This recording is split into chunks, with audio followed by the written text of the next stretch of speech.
یا رسول اللہ وعلا آلکا واصحابک یا سیدی یا حبیب اللہ۔ انتہائی محترم و معزز بزرگوں، نوجوان دوستوں، عزیز بچوں، اللہ رب العزت کی فضل و توفیق سے ہم سب رمضان المبارک کی ان خوبصورت ساعتوں میں، جبکہ 27ویں شب ہم سب کو میسر آ رہی ہے، ہم مرکز اہل سنت جامع مسجد سبز گنبد والی میں حاضری کا شرف حاصل کر رہے ہیں۔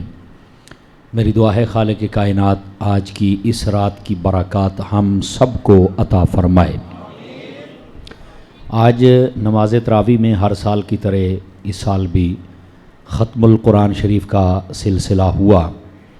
سب سے پہلے فخر السادات محسن اہل سنت درویش اہل سنت حضرت علامہ پیر سید محمد فیض علی شاہ صاحب، جو کہ میری دائیں جانب تشریف فرما ہیں، آپ نے تراویح کے اندر قرآن مجید سنانے کی سعادت حاصل کی۔ میں آپ کو مبارکباد پیش کرتا ہوں، اور جتنے خوش نصیب احباب نے سماعت فرمایا ان کو بھی مبارکباد پیش کرتا ہوں، اور دعا کرتا ہوں اللہ تعالیٰ اس ختم القرآن کو اپنی بارگاہ میں قبولیت کا درجہ عطا فرمائے۔ اس کے صدقے میں اللہ تعالیٰ حضرت شاہ صاحب کو صحت والی لمبی زندگی عطا فرمائے، اور جتنے بھی ہمارے اس مسجد کے نمازی ہیں اللہ کریم سب کو قدم قدم پر خیر و برکت عطا فرمائے۔ یقیناً دنیا بھر میں آج کی شب میں قرآن مجید ختم کیا گیا، تو اس قرآن مجید کے ختم کا صدقہ اللہ تعالیٰ عالم اسلام پر اپنا فضل فرمائے، اور جتنے بھی مسلمان بیچارے بیمار ہیں، پریشان ہیں، یا جن کی اولاد نہیں ہے، یا اس بڑھتی ہوئی مہنگائی کی وجہ سے وہ پریشان ہیں، اللہ تعالیٰ سب کی غیب سے مدد فرما دے۔ اور ہم سب جو نیت لے کر یہاں آئے ہیں، یقیناً ہم سب کی نیت یہ ہے کہ آج کی رات برکت والی رات ہے، اور اللہ رب العزت اس رات کا صدقہ ہم سب کی بخشش و مغفرت فرما دے۔ انسان کے لیے اس دنیا میں جو بڑے انعامات ہیں، ان میں ایک انعام یہ بھی ہے کہ اللہ تعالیٰ اس بندے سے راضی ہو کے اس بندے کی بخشش و مغفرت فرما دے۔ تو میری دعا ہے اللہ ہم سب کو ہماری نیتوں کے مطابق نہیں بلکہ اپنے فضل کے مطابق ہمیں اجر و ثواب عطا فرما دے۔ جو میں نے آیات طیبات پڑھی ہیں ان کا سہارا لے کر کچھ ضروری باتیں آپ کی خدمت میں عرض کرنے کا ارادہ رکھتا ہوں۔ اللہ رب العزت نے قرآن مجید برہان رشید میں ارشاد فرمایا، انا انزلناہ فی لیلۃ القدر، بے شک ہم نے اس کو نازل کیا برکت والی رات میں۔ یہ کس کو نازل کیا؟ تمام مفسرین نے کہا ہے اس سے مراد ہے قرآن مجید کو نازل کیا۔ اب ہمارے ذہنوں میں ایک سوال پیدا ہو سکتا ہے، اور وہ ہونا بھی چاہیے، اور اس کا پھر جواب بھی ہمارے پاس ہونا چاہیے کہ قرآن مجید آیا ہے تقریباً 23 سال کے عرصے میں تقریباً، اور پھر یہ اس آیت میں فرمایا گیا کہ ہم نے قرآن مجید کو اس رات میں نازل کیا ہے جو برکت والی رات ہے۔ تو اس کا کیا مطلب ہے کہ ایک طرف کہا گیا کہ اس رات میں قرآن آیا، اور ایک طرف ہے کہ 23 سالوں میں آیا، تو اس کا کیا مفہوم ہے؟ علماء نے اس کا جواب یہ دیا ہے، لوح محفوظ سے پہلے آسمان پر، لوح محفوظ یہ سدرہ سے بھی آگے ایک مقام ہے جہاں پر اللہ رب العزت نے اس قرآن مجید کو محفوظ فرمایا تھا، وہاں سے اللہ نے اتارا پہلے آسمان پر، تو وہ یہ رات تھی برکت والی، یعنی یہ رمضان کی جو آخری طاق راتیں ہوتی ہیں 10 دنوں کی، ان طاق راتوں میں کوئی ایک رات بھی ہوتی ہے، اور عمومی طور پر 27ویں رات کو مسلمان ان کا ذہن ہوتا ہے کہ شاید یہ رات ہے، اور اللہ تعالیٰ ان کے حسن ظن کے مطابق ان کو یہی رات عطا فرما دے تو اس کے کرم سے کچھ بعید بھی نہیں ہے۔ اس رات میں اللہ تعالیٰ نے قرآن مجید کو نازل فرمایا پہلے آسمان پر، یعنی سارے کا سارا قرآن یہ جو برکت والی رات ہے اس رات میں اللہ نے نازل فرمایا۔ کہاں پر؟ پہلے آسمان پر۔ تو یہ اس آیت میں بیان کیا جا رہا ہے کہ ہم نے اس رات میں قرآن کو نازل کیا ہے۔ وہ جو 23 سالوں میں آیا ہے وہ پہلے آسمان سے ہمارے پیارے نبی کی طرف جو آیا وہ 23 سالوں کے عرصے میں آیا تھا۔ یہ اس بات کو سمجھنا ہمارے لیے ضروری ہے۔ فرمایا کہ انا انزلناہ فی لیلۃ القدر، ہم نے اس کو یعنی قرآن مجید کو نازل فرمایا اس برکت والی رات میں۔ قدر برکت تو کہتے ہیں، اس قدر کا ایک معنی مقدار بھی ہوتا ہے، ایک معنی برکت جس کو ہم کہتے ہیں او فلانی شاید ہی قدر کرو قدر کر، تو یہ اسی طرح کلام ہو رہا ہے ہمارے ذہن کے مطابق، یہ بڑی قدر والی رات ہے، اس رات کی ہمیں قدر کرنی چاہیے۔ تو اس کا ایک معنی قدر کا وہ مقدار بھی ہوتا ہے کہ یہ رات جو ہے اس میں عبادت جو ہے وہ بہت زیادہ مقدار میں اللہ اس کا ثواب دیتا ہے۔ کتنا؟ آپ قرآن مجید یہی سورہ پاک پڑھ لیں تو اللہ رب العزت نے فرمایا خیر من الف شہر، فرمایا اس رات میں اگر کوئی بندہ عبادت کرنے میں کامیاب ہو جائے تو اللہ تعالیٰ اس کو 1000 مہینوں کی عبادت سے بہتر ثواب عطا فرما دیتا ہے۔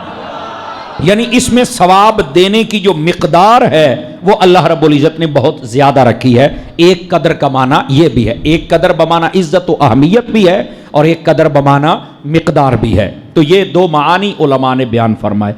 اس کے بعد فرمایا وما ادراک ما لیلۃ القدر، فرمایا تمہیں کیا معلوم کہ یہ برکت والی رات کیا ہے؟ یعنی یہ انسان کی توجہ کے لیے یہ کلام کیا جا رہا ہے کہ ہم نے قرآن تو برکت والی رات میں نازل کیا، پر اے انسان تجھے کیا پتا کہ یہ کتنی برکت والی رات ہے؟ اور پھر فرمایا لیلۃ القدر خیر من الف شہر، اے بندے یہ جو ایک رات ہے یہ 1000 مہینوں سے بہتر رات ہے۔ اب ایک رات میں اتنا ثواب، یہ امت محمدیہ کے لیے اللہ رب العزت نے یہ خاص اپنا فضل فرمایا۔ اگر آپ اس سورہ پاک کی تفسیر کو پڑھیں تو تفاسیر میں یہ بات موجود ہے۔ پہلی امتوں میں کچھ لوگ ایسے تھے کہ جن کی عمر بھی بہت زیادہ لمبی تھی اور ان کی عبادات بھی بہت زیادہ تھی، بلکہ حضرت شمعون رحمت اللہ تعالی علیہ اگر آپ کا تذکرہ پڑھے تو ان کی عمر بہت زیادہ تھی، اور گزرتی کیسے تھی کہ سارا دن وہ روزہ بھی رکھتے تھے اور کافروں سے جہاد بھی کرتے تھے، اور رات کے وقت وہ اللہ کی عبادت بھی کرتے تھے۔ جب نبی پاک علیہ السلام نے ان کی عبادت کا تذکرہ کیا تو صحابہ کرام علیہم رضوان کہنے لگے یا رسول اللہ صلی اللہ علیہ وسلم ان کے پاس اتنا زیادہ ثواب، اتنی زیادہ عمر، ہماری اتنی عمر بھی نہیں اور ہم اتنی عبادت بھی نہیں کر سکتے، تو ہمارے پاس وہ ثواب بھی نہیں ہوگا۔ جب صحابہ کرام نے یہ کہا تو آقا کریم علیہ السلام خوش ہو گئے، خاموش ہو گئے کہ میرے صحابہ بات جو کر رہے ہیں اب ان کو کیا جواب دوں۔ اللہ رب العزت نے پھر یہ سورہ پاک کو نازل فرمایا اور اپنے محبوب پاک صلی اللہ علیہ وسلم آپ سے فرمایا کہ آپ اپنے غلاموں سے اور اپنی امت سے کہہ دیجئے کہ آپ نے فکر نہیں کرنی، ہم نے آپ کو ایک رات عطا کر دی ہے، اگر تم نے اس میں عبادت کر لی تو اللہ تعالیٰ 1000 مہینوں سے بہتر تمہیں ثواب عطا فرما دے گا۔ سبحان اللہ۔ اب سبحان اللہ، اگر آپ ان کی زندگی کو دیکھیں تو ان کی پوری زندگی ہوتی تھی جس کے اندر وہ یہ عبادات کرتے تو پھر اللہ تعالیٰ انہیں ثواب عطا کرتا تھا، لیکن نبی پاک علیہ السلام کی امت کے لیے ایک رات، اور یہاں پر آپ پڑھے لکھے حضرات بیٹھے ہیں، میں آپ کی خدمت میں ایک بات عرض کرتا ہوں تاکہ آپ کو بات سمجھ آ جائے، اور وہ یہ ہے اس رات میں کتنی دیر تک بندہ عبادت کرے تو پھر کہا جائے گا کہ اس بندے نے عبادت کی ہے، تو اس رات کو اس کو یہ برکت مل سکتی ہے۔ مطلب وہ 1 گھنٹہ عبادت کرے، 2 گھنٹے، 3 گھنٹے، 4 گھنٹے، کتنی دیر عبادت کرے تو یہ شمار کیا جائے گا کہ اس بندے نے عبادت کی ہے۔ اب یہ سوال تفسیر روح البیان کے اندر موجود ہے۔ فرمایا کہ وہ بندہ اس رات میں فرض نماز پڑھنے کے بعد، یعنی یہ عشاء کی فرض نماز ہے نا، یہ پڑھ لی، تراویح پڑھ لی سے فارغ ہونے کے بعد، فرمایا کہ وہ اگر 2 رکعت نماز نفل بھی محض اللہ کی رضا کے لیے پڑھ لے تو سمجھ لو اس نے اس رات کی عبادت کو پا لیا ہے۔ سبحان اللہ۔ سمجھ آ رہی ہے میری بات کی؟ تکبیر، اللہ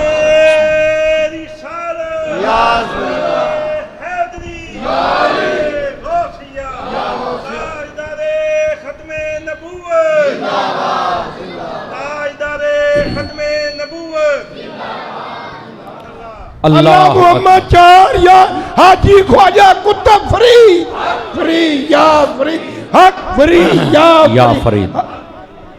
تو یہ علماء کرام نے اس بات کو واضح فرمایا۔ آپ نے ایک بات سنی ہوگی تاکہ میں آپ کی خدمت میں ایک بات کر دوں۔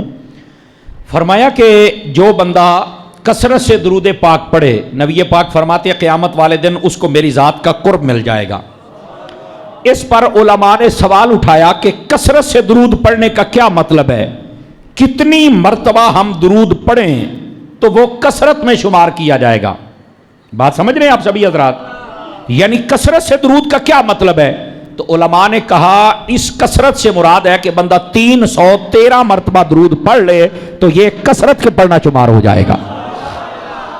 اب یہ جو کثرت ہے یہ انہوں نے کہاں سے لیا کہ 313 کی عدد میں کیا ہے؟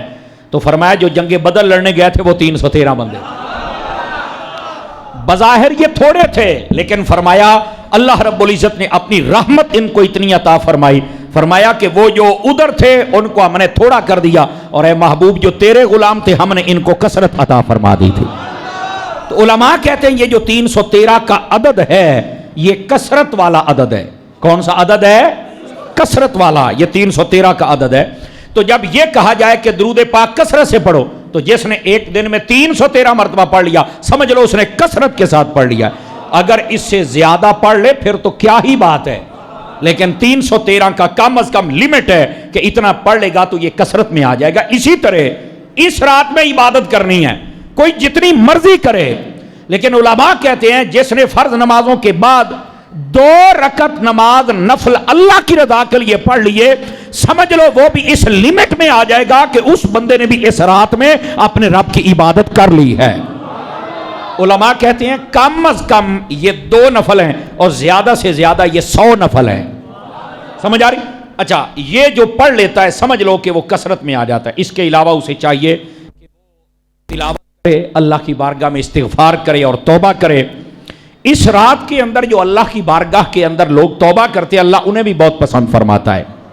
اب یہ جو اگلی اس آیات طیبات کی تفسیر ہے، فرمایا تنزل الملائکۃ والروح، فرمایا اس رات میں اللہ کے فرشتے بھی آتے ہیں اور حضرت روح الامین، یہ روح الامین حضرت جبرائیل امین علیہ السلام کو کہتے ہیں، فرمایا حضرت جبرائیل امین علیہ السلام بھی آتے ہیں، ان کی قیادت میں یہ اللہ کے فرشتے آتے ہیں۔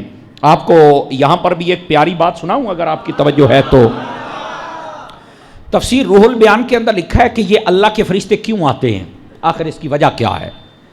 فرمایا کہ اس کی وجہ یہ ہے کہ اس رات میں جب اللہ کے بندے اللہ کے خوف سے روتے ہیں تو اللہ رب العزت ان کے رونے پر فرشتوں کے سامنے فخر کرتا ہے کہ اے فرشتوں دیکھو جب میں نے انسان بنانا چاہا تھا تو میں نے تم سے مشورہ کیا تھا تو تم نے کہا تھا انسان کو پیدا نہ کر، نحن نسبح بحمدک ونقدس لک، ہم ہیں نا تیری تسبیح بیان کرنے والے، یہ انسان تو آپس میں لڑے گا جھگڑے گا قتل کرے گا، تو یہ لڑائی جھگڑے کرنے والی قوم کو کیوں پیدا کر رہا ہے، ہم ہیں نا۔ تو اے فرشتوں تم نے یہ مشورے کا جواب دیا تھا اور تم نے صرف لڑائی جھگڑے کرنے والوں کو دیکھا، تم نے ان کو نہیں دیکھا تھا جو میری بارگاہ میں توبہ بھی کریں گے، روئیں گے بھی اور استغفار بھی کریں گے، تم نے ان کو نہیں دیکھا تھا، لیکن میں ان کو دیکھ رہا تھا ان انسانوں میں جو میری بارگاہ میں جھکیں گے، جو میرے بارگاہ میں توبہ کریں گے، جو استغفار کریں گے۔ آج جب وہ بندے اللہ کی بارگاہ میں روتے ہیں، استغفار کرتے ہیں، توبہ کرتے ہیں تو اللہ تعالیٰ فرشتوں سے کہتا ہے یہ دیکھو میرے بندے ہیں جن کا رونا بھی مجھے پسند ہے۔ تو فرشتے کہتے ہیں باری تعالیٰ تو ہمیں اجازت نہیں دیتا کہ ہم ان کی زیارت کر کے آئیں؟ یہ حدیث شریف میں ہے، آپ کو گپ نہیں سنا رہا، وہ فرشتے زیارت کرنے آتے ہیں ان لوگوں کی جو اللہ کی بارگاہ میں روتے ہیں اور استغفار کرتے ہیں۔ اور پھر اگلی بات بھی توجہ طلب ہے، فرمایا ایک تو رونے کی آواز سننے کے لیے ڈائریکٹ وہ آتے ہیں، اور دوسرا یہ ہے کہ انسان کے آنسو دیکھنے کے لیے آتے ہیں۔ اور یہ جو انسان کا آنسو ہے اس کے بارے میں پنجابی کے اندر یہ مول اسی پائیے پاویں نہ پائیے، لیکن اللہ کی بارگاہ میں اس آنسو کی بڑی قیمت ہے۔ کتنی قیمت ہے سن لیجئے، حدیث شریف میں ہے، یہ ترمذی شریف اور دیگر کتب میں اندر موجود ہے، فرمایا جو بندہ اللہ کی بارگاہ میں ایک آنسو اللہ کے خوف سے نکلے، وہ اللہ کے خوف سے، بناوٹی کام نہ ہو، اللہ کے خوف سے، فرمایا کہ وہ آنسو صرف اتنا ہو، مکھی کے اگر 2 ٹکڑے کیے جائیں، مکھی پہلے کتنی کو ہوتی ہے، چھوٹی سی ہوتی ہے، اس کے 2 ٹکڑے کیے جائیں، ایک سر والا حصہ اور ایک پر والا حصہ ہوتا ہے، تو فرماتے ہیں وہ جو سر والا حصہ ہوتا ہے نا وہ چھوٹا ہوتا ہے اور پر والا تھوڑا بڑا ہوتا ہے۔ فرمایا اگر سر والے حصے کے برابر چھوٹا سا آنسو اللہ کے خوف سے انسان کی آنکھ سے نکل آئے حدیث شریف میں ہے اللہ اس آنسو کا صدقہ اس بندے کو جہنم میں نہیں جانے دے گا، جہنم کی آگ بجھا کر اس بندے کو جنت عطا فرما دے گا۔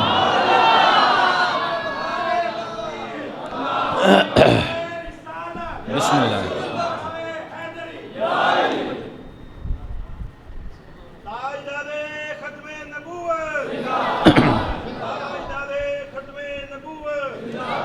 اللہ اکبر۔ بات سمجھ آ رہی ہے کوئی نہیں آ رہی آپ حضرات کو؟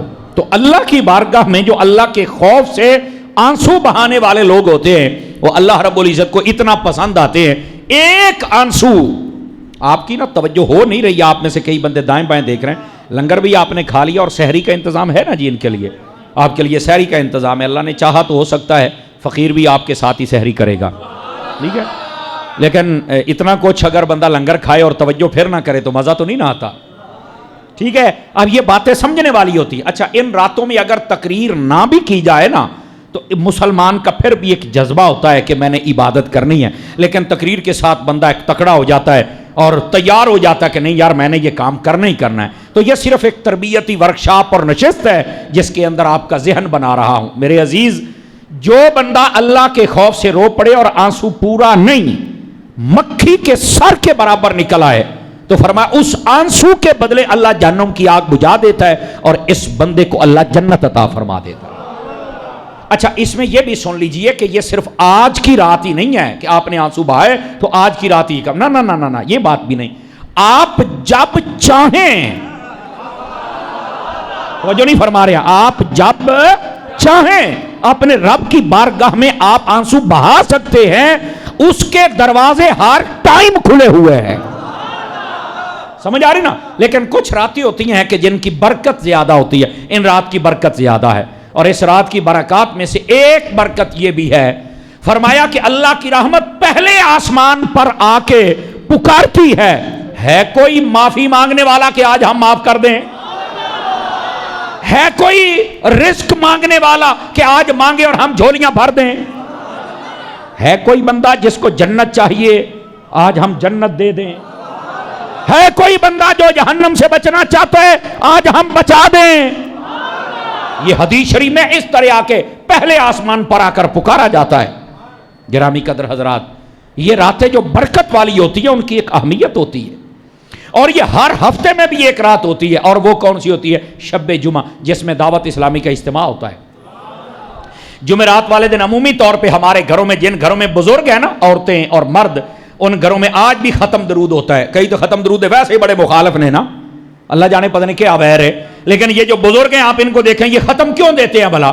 یہ رات برکت والی ہوتی ہے، وہ چاہتے ہیں ہمارے گھر میں کچھ قرآن اور دعا ہو جائے، ہمارا بھی فائدہ ہو جائے، ہمارے مرنے والوں کا بھی فائدہ ہو جائے۔ یہ برکت والی راتیں ہوتی ہیں بھائی، ہر ہفتے میں یہ برکت والی ایک رات ہوتی ہے۔ اسی طرح پھر اگر دیکھیں تو آپ کو یہ جمعے کا دن برکت والا دیا گیا۔ جمعے والے دن دو خطبوں کے درمیان جو ٹائم ہوتا ہے وہ بڑا برکت والا ٹائم ہوتا ہے۔ عصر کے بعد مغرب تک یہ ٹائم بڑا برکت والا ٹائم ہوتا ہے، سمجھ آ رہی؟ تہجد کا ٹائم ہر دن میں بڑا برکت والا ہوتا ہے۔ تو یہ بڑے موقع ہیں ہمارے لیے، لیکن ہم موقع حاصل نہیں کرتے۔ لیکن آپ کو پتہ ہے، آپ دنیا کا بھی ایک اصول ہے، مختلف آپ دکانوں پہ چلے جائیں نا تو وہ آفر لگاتے ہیں، آفر میں کہتے ہیں جی آج 10% پہ ہم آپ کو یہ چیز پے کریں گے، آج جناب 20% پہ ہے، آج کتنے پہ ہے؟ آج 30% پہ ہے۔ لیکن جب کوئی بڑا ایونٹ آ جائے نا تو وہ کہتے ہیں آج جناب 70% ہو گیا، یا پھر کہتے ہیں ایک کے ساتھ ایک فری ہے، کہتے ہیں کہ نہیں کہتے ہیں؟ 2 دنال 5 فری نے جناب، بہت بڑی ایک شاپنگ میلہ ہوتا ہے، اس کے اوپر وہ آفر لگا دیتے ہیں۔ اللہ رب العزت نے انسان کو بڑی آفریں دی ہیں، شب جمعہ کی علیحدہ ہے، جمعے والے دن کی علیحدہ ہے، تہجد کے ٹائم کی آفر علیحدہ ہے، اسی طرح عصر کے ٹائم کی آفر علیحدہ ہے، اور پھر اسی طرح یہ شب قدر یہ بڑی بلا قسم کی آفر ہے۔ فرمایا اس رات میں جو عبادت کر لے 1000 مہینوں کی عبادت کا ثواب عطا فرما دیں۔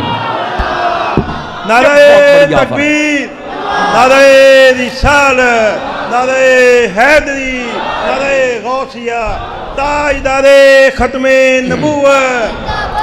اللہ اکبر۔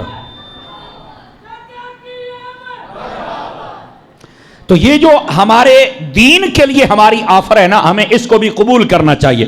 دنیاوی آفر کا پتہ چل جائے نا کہ یہاں فیصل آباد فلاں مال کے اندر آفر لگ گئی ہے،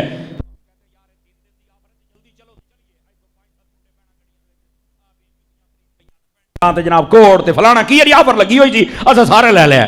اللہ دے اب بندے آئے بھی آفر ہی لگی ہوئی ہے، ایتھے بھی آ جا کر کبھی. سمجھ آ رہی ہے میری بات کی؟ کوئی نہیں آ رہی.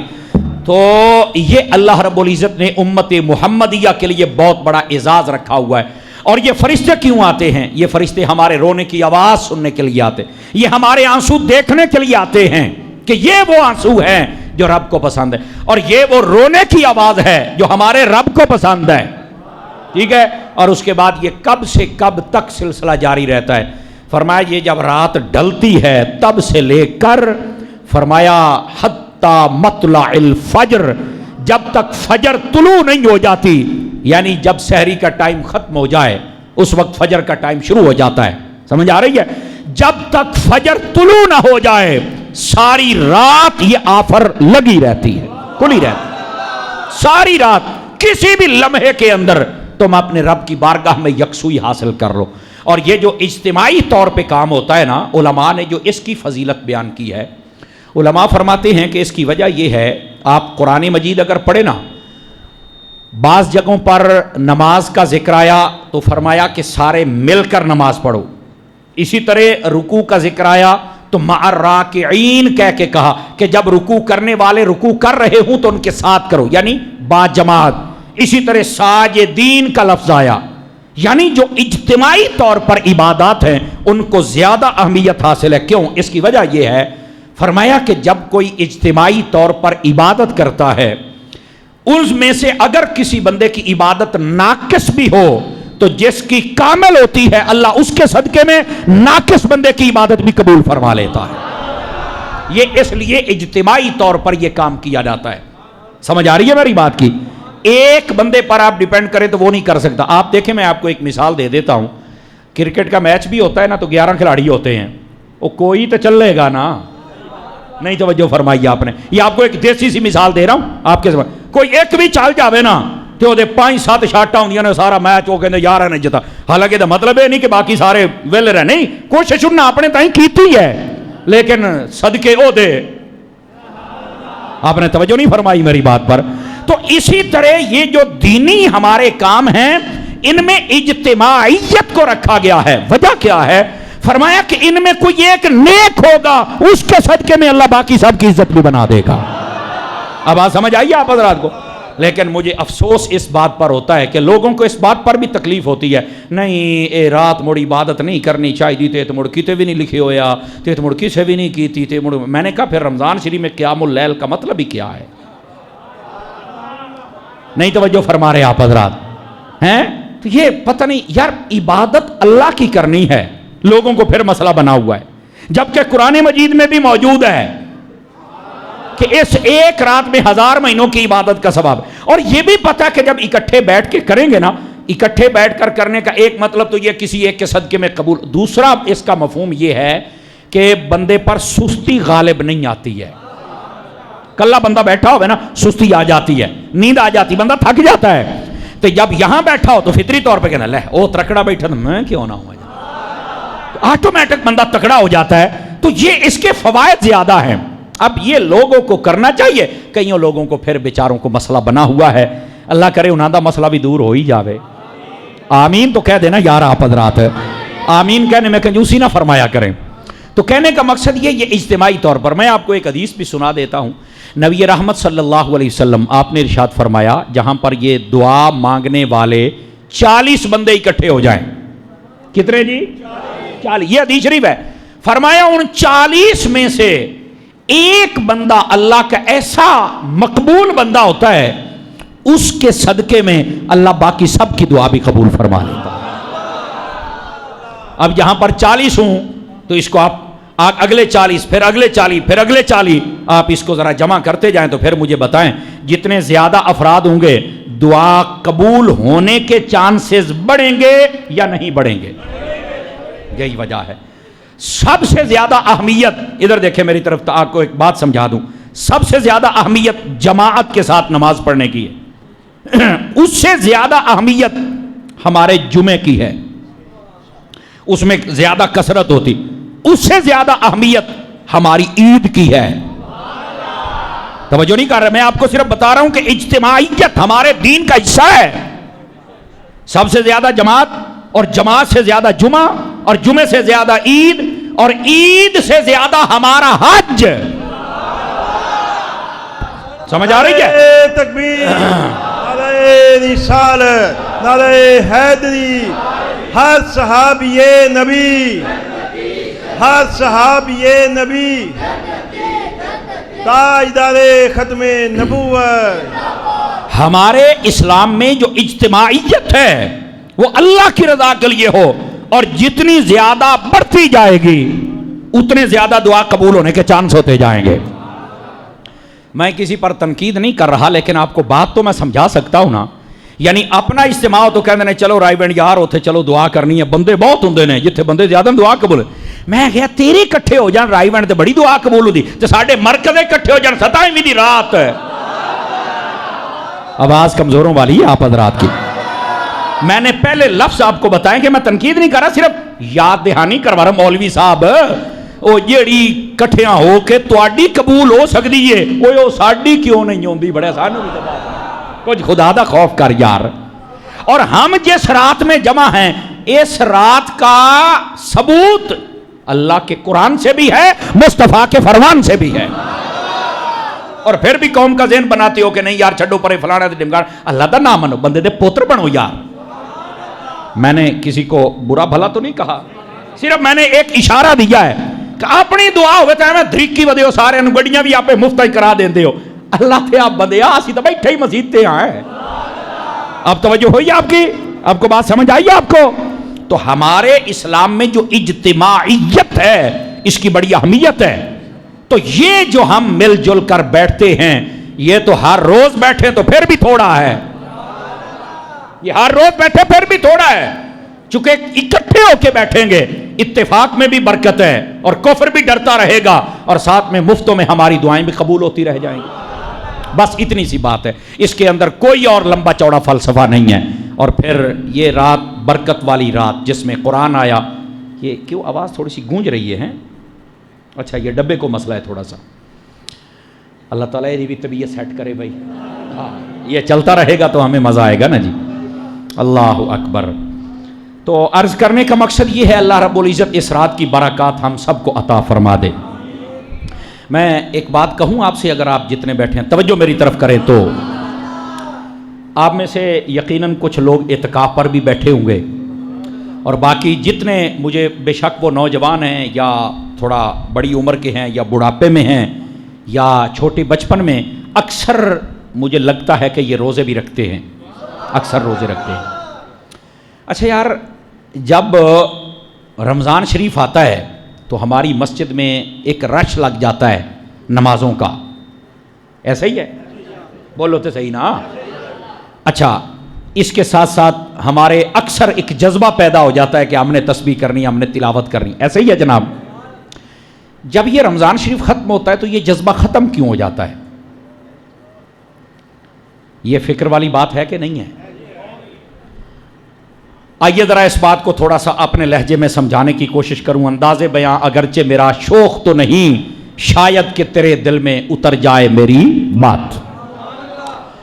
ہمارے کئی ایسے نوجوان ہوتے ہیں، وہ اگر کوئی ان کو دوست مل جائے نا 10-15 دن واسطے او دے نال رہ لوے نا، کہندا یار میری نا سگٹاں دی عادت بن گئی۔ میں کہا تیری کیویں عادت بن گئی؟ تو کدی پیتیاں نہیں؟ کہندا یار او فلانا بیلی سی نا، او دن میں 5-7 دن پیتیاں نے، بات چھٹدیاں ہی نہیں، میری عادت بن گئی ہے۔ میں ایک سادہ بات کہنے لگا ہوں، 1 مہینہ تم نے نمازیں پڑھی اور تلاوت کی، کیا تمہاری نمازوں کی عادت نہیں بنی؟ بڑھنی تو چاہیے سی پر پریشان ہو گیا، گال تو سچی ہے بھی، بس ہوں سبحان اللہ کھڑا یا انا للہ کھڑا ہے، کچھ تو کہو نا یار۔ بھائی دیکھو اگر 4-5 دنوں نے سگٹا پہ عادت نہیں، میری عادت بن گئی، بھائی تو نہیں چھٹ دیاں۔ والدین بھی کہہ رہے ہیں، بھائی جان بھی کہہ رہے ہیں، لیکن مانظر کہہ رہا ہے یار میری عادت بن گئی۔ اوہ اللہ دے آپ بندیا، ہفتہ سگٹا پہ میں تیری عادت بن گئی، پورا مہینہ تو نمازیں پڑھیاں، تو نمازی نہیں پڑھیا۔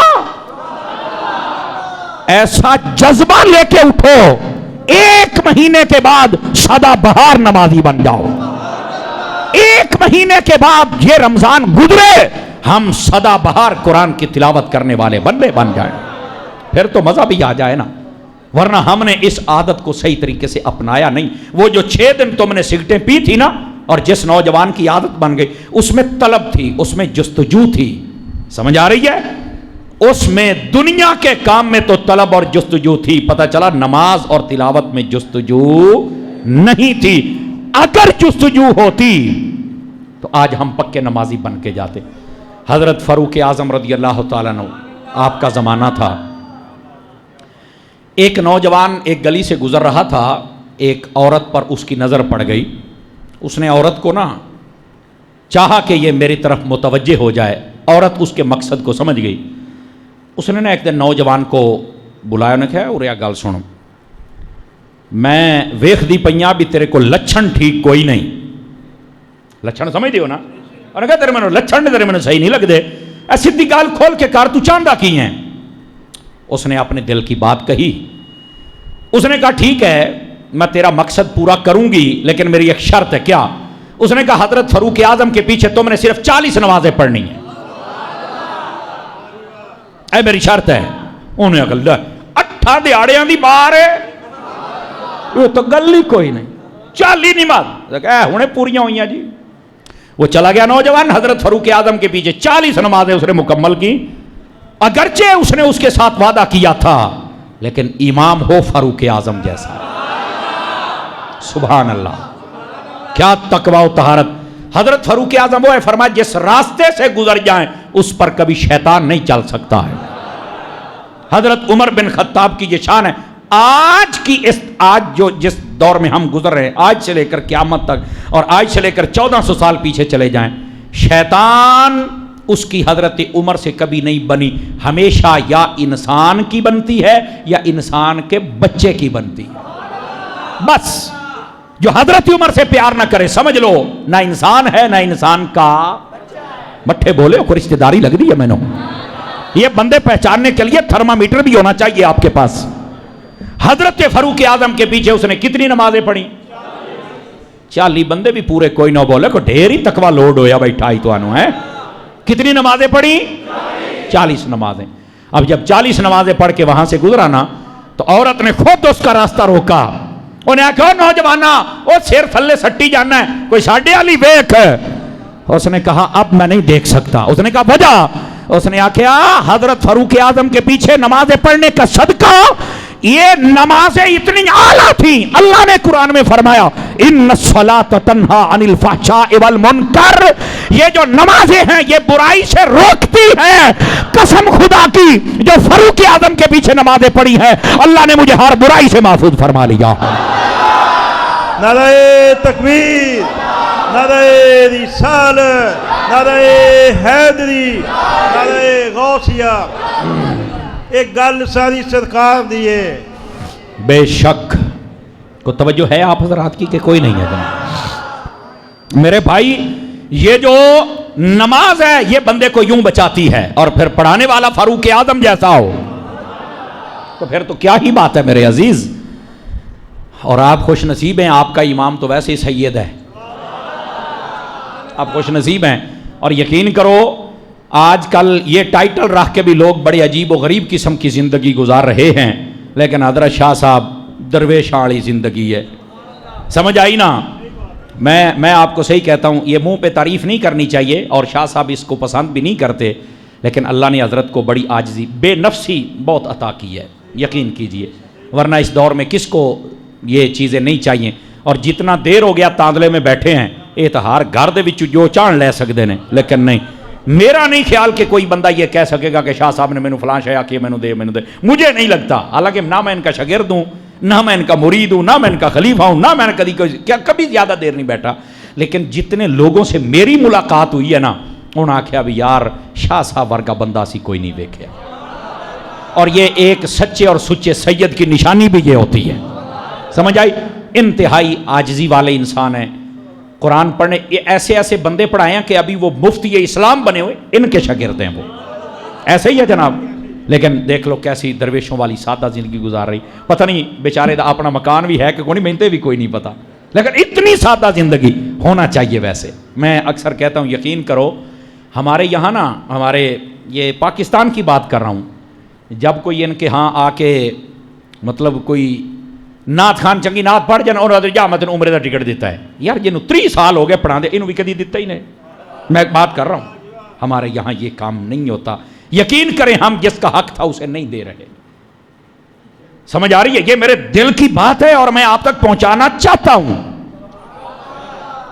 اور کئی مرتبہ میں نے ایسا سنا, یہ ادھر اگر آپ چلے جائیں نا بکھر اور D G Khan, D I Khan اور یہ ان علاقوں میں چلے جائیں, وہاں بڑے بڑے ملک سیٹھ فلانا ڈمکانا وہ پتہ نہیں کیا بلائیں ہیں وہاں کی, بڑے بڑے ذمہ دار ہیں.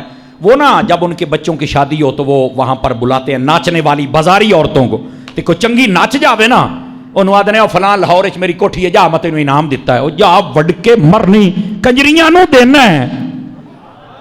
کبھی کسی عالم دین کو بھی دی ہے؟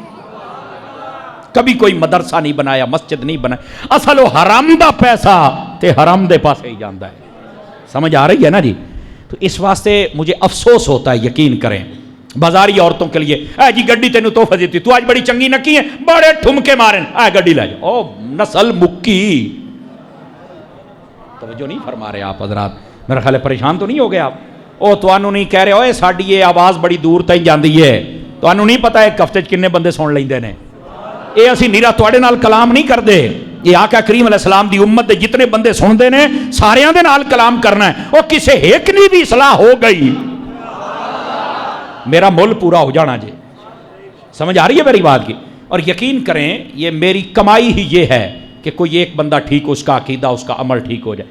پتہ نہیں یہاں ایک شخص بیٹھا ہے, اسی جمعے والے دن مجھے ملا ہے, اسی جمعے والے دن میرے خیال کسی نے شاید سنا ہو آپ میں سے, وہ میرے پاس کھڑا ہو کے کہہ رہا تھا کہیں جی تیریاں تقریراں سنیاں تو مینوں کو سیدھا راہ لبا ہے, نہیں تو میں تو بڑا بے عملہ ہوں. اے بس اللہ تیری زندگی رکھے, تیریاں تقریراں سن کے ویکھ لا میں داڑھی رکھی کھلوتا, میں نمازی بھی بن گیا, میں فلانا. میں کہا یار اللہ قبول کر لے, میں بڑا گناہگار ہاں پر میری ایو کمائی ہے. میرے موبائل میں نے آپ کو کئی مرتبہ بتایا, انہوں نے بتایا کہ ہم صحابہ کے گستاخ تھے, تیری تقریریں سن کے توبہ کر لی.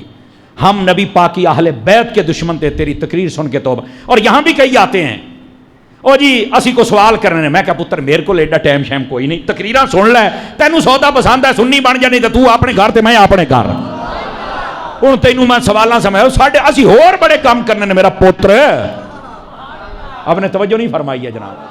اچھا ہمارے لوگ بھی تو چسکا لیتے ہیں نا جی, پورا ہفتہ روزانہ ایک مولوی سننا ہے. ہفتے والے دن سنیاں دا, اتوار والے دن دیوبندیاں دا, سوموار والے دن حدیثاں دا, اگلے دن شیعیاں دا, اگلے دن مرزا, سارے چسکے لیندے جمعہ پڑھن مڑ سمر عباس دے پیچھے آ جاندے ہو.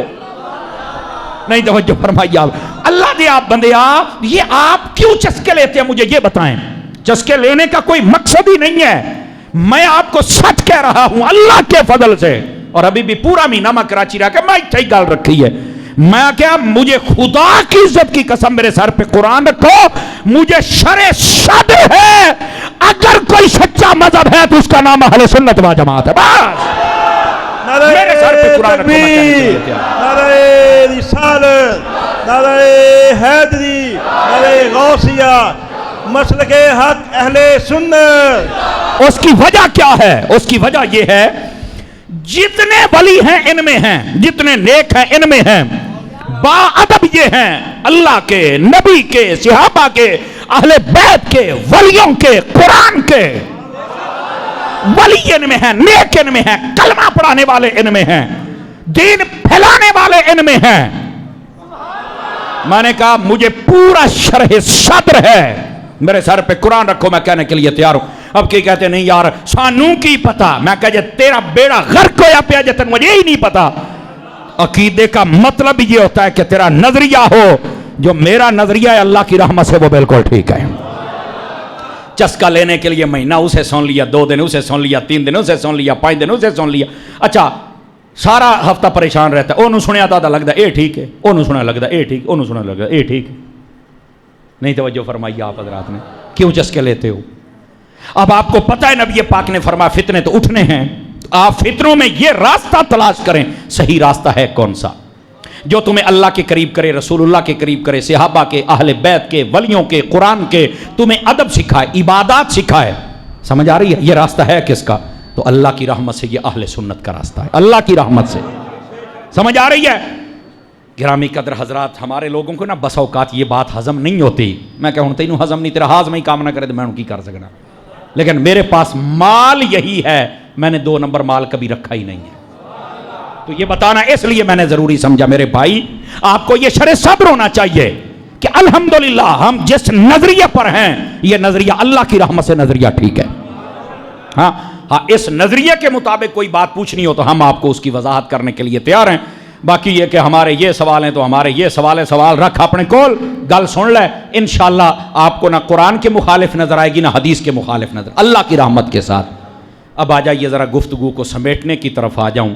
بات یہاں سے میری چلی تھی، آخری بات جو میں کر رہا تھا کہ یار ہم اگر نوجوان آج کا کہتا ہے کہ یار اونا 4-5 دن میں سگریٹ پیتی ہے تو میری عادت بن گئی ہے، تو پورا مہینہ نمازاں پڑھیاں تو تیری نماز کی عادت ہی کوئی نہیں بنی. یار بننی چاہیے کہ نہیں بننی چاہیے؟ بننی چاہیے نا. اور جتنے اعتکاف والے ہیں نا جی، اعتکاف تو لازمی حصہ ہوتا ہے کہ بندے کی تربیت ہو جائے. اس کی وجہ پتہ کیا ہے؟ اعتکاف کا معنی ہوتا ہے اللہ کی بارگاہ میں دھرنا دے کے بیٹھنا. اور کس بات کا دھرنا دے کے بیٹھنا؟ اس بات کا کہ یا اللہ میں سارا کچھ چھڑ کے آ گیا، میں جانا تائیں جے میری بخشش فرمائے تا. بس اس کا یہ مقصد ہوتا ہے اور کوئی مقصد نہیں ہوتا. یہ دھرنا آپ نے دینا ہے. سمجھ آئی ہے؟ اور اللہ تعالیٰ کی بارگاہ میں جب بھی کوئی مانگو وہ دیتا ہے، لیکن جب اس سے مغفرت مانگو، اس کی رحمت مانگو، اس سے معافی مانگو، اللہ سب سے زیادہ بندے پر خوش ہوتا ہے. تو یہ اعتکاف والے جو ہوتے ہیں نا، پھر دیکھو کیسا ان کا تعلق ہوتا ہے. کاروبار چھوڑ دیا، بچے چھوڑ دیے، انہوں نے اپنے پڑھنے پڑھانے کا سلسلہ چھوڑ دیا، بس ادھر آ گئے. آپ نے جب اتنا کچھ چھوڑ دیا ہے تو آپ کو چاہیے کہ اپنے اندر وہ چیز بھی تلاش کریں کہ میرے اندر وہ چیز پیدا ہوئی ہے کہ نہیں پیدا ہوئی ہے. 10 دن کے بعد یہاں سے جب اٹھ کے جائے نا تو کم از کم آپ کی طبیعت میں ایک انقلاب پیدا ہو جانا چاہیے. اور کسی صورت میں نہ ہو تو کم از کم مسجد کے ساتھ ہماری یاری تو لگ جائے نا جی. سمجھ آ رہی ہے میری بات کی؟ حدیث شریف میں ہے، میں آپ کو سنا دیتا ہوں. قیامت والے دن ایک گروہ کو جنت میں بھیجا جائے گا، ان کے چہرے پر چمک ہوگی اور چمک پر لوگ رشک کریں گے، یار بڑا نورانی چہرہ ہے، یار خوبصورت چہرہ ہے، ویکھیاں چس ہوندی ہے. ٹھیک ہے، یہ عبادت ایک اپنا نور رکھتی ہے، یاد رکھ لیجئے. فرشتے پوچھیں گے تم کون ہو؟ وہ کہیں گے ہم نمازیں پڑھتے تھے. اچھا تمہاری نمازوں کا کیا حال تھا؟ تو وہ کہیں گے کہ جب نماز کا وقت ہوتا تھا تو ہماری کوشش ہوتی تھی کہ ہم نماز پڑھیں اور ہم سستی نہیں کرتے تھے، ہم نماز پڑھ لیتے تھے. تو وہ فرشتے کہتے ہیں ہاں بالکل، تمہیں جنت میں ملنی چاہیے اور تمہارے چہرے پر نور بھی یہ ہونا چاہیے، جاؤ جنت میں چلے جاؤ. وہ چلے جائیں گے. دوسرا گروہ آئے گا، ان کے چہرے پر اتنا نور ہوگا جیسے چاند کی 14ویں کی روشنی ہوتی ہے، 14ویں والا چاند. تو وہ کہیں گے جناب تمہارے چہرے پر بڑی رونق ہے، خیر تھے. وہ کہیں گے ہم بھی نمازی ہوتے ہیں. تو وہ کہیں گے پہلے بھی ایک نمازیوں کا گروہ گیا، ان کے چہرے پر چمک تھوڑی تھی تمہاری زیادہ، تمہاری نمازوں کی کیسی حالت تھی؟ تو وہ کہیں گے کہ جب آذان ہوتی تھی نا تو آذان سنتے ہی ہم وضو کر کے مسجد کی طرف چل پڑتے تھے اور مسجد میں چل کے نماز پڑھتے تھے اور ہم نماز میں سستی نہیں کرتے تھے. اچھا وہ کہیں گے اچھا وہ پابندی کرتے تھے اور تم آذان سنتے مسجد میں چل کے پڑھنے. اچھا ٹھیک ہے، تمہیں بھی یہ نورانیت ملنی چاہیے، تمہیں بھی جنت کی بشارت ہو. وہ جنت میں چل گئے. تیسرا گروہ آئے گا، ان کے چہرے پر نور ہوگا جیسے سورج چمک رہا ہوتا ہے. تو وہ کہیں گے فرشتے تم کون ہو؟ تو وہ کہیں گے ہم بھی نمازی ہیں. تو وہ کہیں گے پہلے بھی نمازیوں کے 2 لشکر گزرے ہیں، آپ کون سے نمازی ہیں؟ وہ کہیں گے ہم وہ نمازی ہیں، ہماری نمازوں کی حالت یہ ہے، ایک نماز پڑھ کے جب ہم جاتے تھے نا تو ہم اذان سے پہلے ہی وضو کر کے پھر مسجد میں آ جاتے تھے. ساڈا دل ساڈے گھر نہیں سی لگدا، ساڈا اللہ دے گھر دے اندر ساڈا دل لگدا سی. وہ کہیں گے واقعتاً تمہارے چہرے پر بھی یہ نور ہونا چاہیے. اب یہ 3 ہے، ایک ہے نماز پڑھنی، ایک ہے اذان ہو تو مسجد میں آ کے پڑھنی، ایک ہے اذان سے پہلے ہم نے مسجد میں آ کے بیٹھنا ہے. اب باتیں میں نے تینوں بتا دی ہیں. کیا میں امید کروں کہ اپنے اندر نماز پڑھنے کا جذبہ پیدا کریں گے؟ کوئی زیادہ دیر نہیں لگتی، یہ بھی میں آپ کو بتا دوں، کوئی زیادہ دیر نہیں لگتی. زیادہ سے زیادہ رکعت عشاء کیاں 17 تے منٹ لگنے نے 17 کنے لگنے جے اللہ اللہ تے خیر صلی اللہ۔ اور آپ کو یہ علم ہونا چاہیے یہ جو نماز ہے یہ ہماری مفت کی ورزش بھی ہے، مفت کی ورزش ہے، تو ہمیں نماز پڑھنی چاہیے اور آج کی رات میں اللہ سے توفیق بھی طلب کرنی چاہیے کہ اللہ تعالی ہمیں نمازی بھی بنا دے، تلاوت کا ذوق بھی دے دے، اور آج کی رات میں کوشش کریں مغفرت طلب کریں اللہ کی بارگاہ میں، اور عاجزی پیدا کر کے روئیں اور اپنے رب کی بارگاہ میں طلب کریں۔ ابھی